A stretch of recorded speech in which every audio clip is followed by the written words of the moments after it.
Ça fait une quinzaine d'années, pour les gens qui connaissent bien la presqu'île, que ce phénomène il revient de façon récurrente à chaque fois au début de la saison d'hivernage, quand les eaux se réchauffent.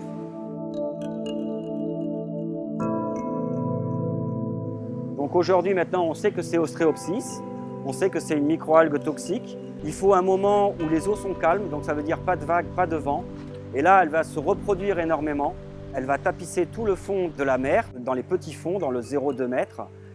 Et on va avoir un coup de vent ou un phénomène de vague. Ça va remettre en suspension toutes ces microalgues qui se sont accumulées au fond.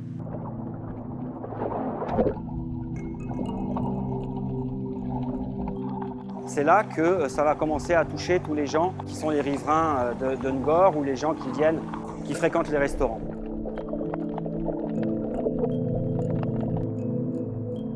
Ça vient en force, tu vas fatiguer, beaucoup même.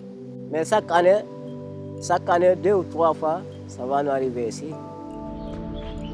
Les symptômes qu'on a eus, c'était le rhume, c'était les maux de tête, c'était mal à la gorge, et comme si on avait la fièvre, grippe et tout ça, quoi. Franchement, nous, on a grandi dans ça, on l'appelait le brise. Et maintenant, en grandissant, en étant un peu conscient de la pollution marine, on se rend compte, en fait, c'est un problème réel qui vient vraiment de l'eau, mais on ne savait pas c'était quoi.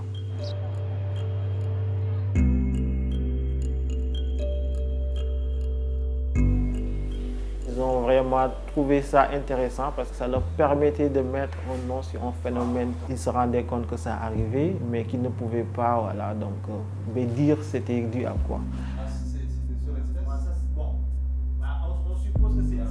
Nous avons prévu de faire une note politique qu'on va transmettre aux décideurs, donc pour qu'ils prennent en compte que ce phénomène-là arrive régulièrement ici et que voilà, qu'ils prennent des dispositions pour limiter en tout cas l'occurrence de ces genres de problèmes.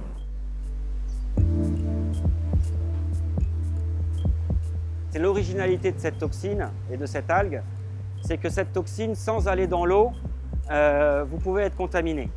C'est intersectoriel parce que ça va toucher des problématiques environnementales, donc c'est le ministère de l'Environnement, mais aussi des problématiques sur les pêcheurs, donc c'est le ministère de l'Économie maritime. Ça peut avoir des impacts sur le tourisme, ainsi de suite. Et puis essayer de profiter de ça pour aller un petit peu au-delà.